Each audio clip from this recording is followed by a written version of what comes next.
जी जी। सबसे ज्यादा दिक्कत में इस वक्त में यहाँ के नागरिक तो हैं ही, वो जो व्यवसायी है, कपड़ा का थोक व्यापारी, वो सब बहुत परेशान होंगे, क्योंकि यहीं से कपड़ा जो है वो सब जगह सप्लाई होता है। यहाँ तक कि धनबाद के अलावा गिरिडीह, जामताड़ा, बोकारो सब जगह जाते हैं, तो उनका तो कारोबार ठप हो ही गया। साथ साथ जो आने जाने वाले जो लोग हैं, राहगीर हैं, उनको भी परेशानी हो रही है कि अब उनको घूम के 5 किलोमीटर आगे घूम के जाना पड़ेगा। तो ये तो बड़ा अचानक से भाई लॉकडाउन वाला सिचुएशन फेस कर रहे हैं लोग।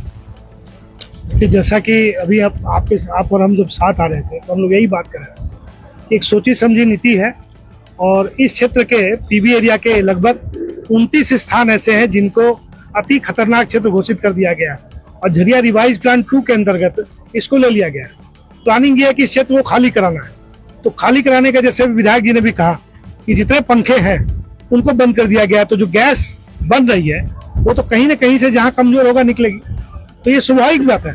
हम लोग का ये कहना है, पिछली बार भी हम लोगों ने माननीय उपायुक्त महोदय से भी कहा था, जो JIDA के अभी उप CEO भी, डिप्टी CEO भी हैं, हम लोगों ने कहा कि अगर आपको कुछ लोगों को विस्थापित करना है तो अगल बगल भी ओपन कास्ट माइनिंग खुली पड़ी है यहाँ पे, उसको भरिए और वहां उसको विस्थापित कर दीजिए।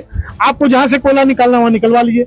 मतलब रिक्लेम का काम हो ही नहीं रहा। रिक्लेम का काम, जैसे आप देखिए कि अभी गोधर में जो माइनिंग है, ओपन कास्ट है, इससे कोयला निकल चुका।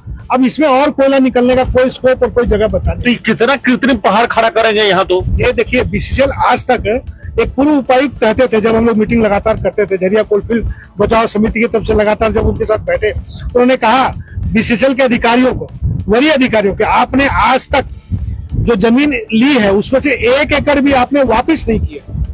ये एक सत्य उन्होंने बात कही थी और ये फैक्ट है। उनको अगर तो BCCL के, देखिए BCCL अपने फायदे के लिए अंडरग्राउंड माइनिंग से ओपन कास्ट माइनिंग शुरू किया, लेकिन धनबाद के लिए तो वो आउटसोर्सिंग अभिशाप बनते जा रहा है। देखिए, तो स्वाभाविक बात है कि प्रदूषण का स्तर बढ़ा है, यहाँ बीमारियां बढ़ी है, यहाँ के लोगों का रोजगार, यहाँ के लोगों का रहन सहन, सारी चीजें बिगड़ गई है। यहाँ के सॉइल, जो मिट्टी जिसको बचे रहनी चाहिए, वो बिगड़ गई है, खराब हो गई है।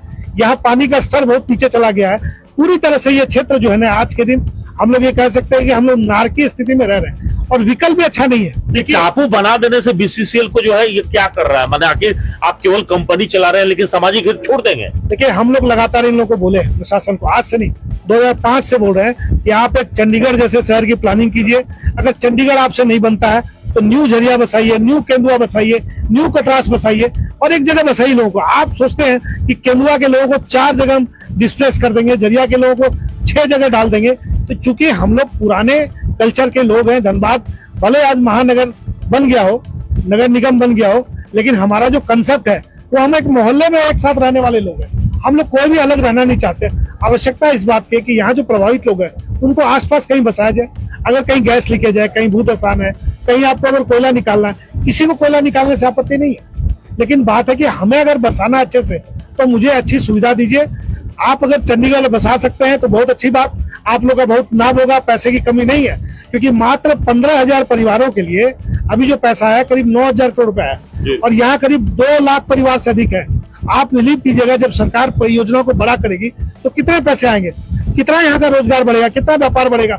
और एक चंडीगढ़ जैसा शहर अगर बनता है, या 3-4 छोटे छोटे, ये तो जब विस्थापितों का पुनर्वास की बात आती है तो इसमें वो LTH नॉन LTH खोजने लगते हैं। तब उसमें आता है कि ये अतिक्रमणकारी हैं, इनको कोई सुविधा नहीं देना है, उनको सीधे भगा देना है, और जिनके पास रैयती है उनको हम मुआवजा भी इस तरह से देंगे, ऐसा नहीं वैसे देंगे। तो ये फेरा जो इतना लगाते हैं, उसमें स्वाभाविक है कि किसी का विस्थापितों का पुनर्वास कम और उत्पीड़न ज्यादा लगता है। देखिए, सबसे पहले तो क्या है ना कि BCCL के साथ विश्वास का संकट है। आप देखिए, JIDA जो है उसके डिप्टी CEO और CO या 2-4 पदाधिकारी ही राज्य सरकार के हैं। एक PMO का एक व्यक्ति यहाँ है। इसके अतिरिक्त जितने कर्मी उसके अंदर है सब BCCL के हैं। अच्छा, BCCL हमको उजाड़ भी रहा है, और बसाने के लिए जो एजेंसी बनी हुई है वो भी JIDA में भी अधिकतर लोग BCCL के ही हैं। तो आप विश्वास का कोई माहौल नहीं बनाए हैं आज तक। आवश्यकता इस बात की है कि BCCL विश्वास का माहौल बनाए, लोगों को विश्वास मिले, लोग क्या चाहते हैं पहले उनके साथ चर्चा करें, उसके बाद बसाने की बात करें। तत्काल आवश्यकता यह है कि यहाँ ये रोड को चालू करे। अगर ये रोड शुरू नहीं होगी तो धनबाद में चारों तरफ नाकेबंदी ही होने वाली है।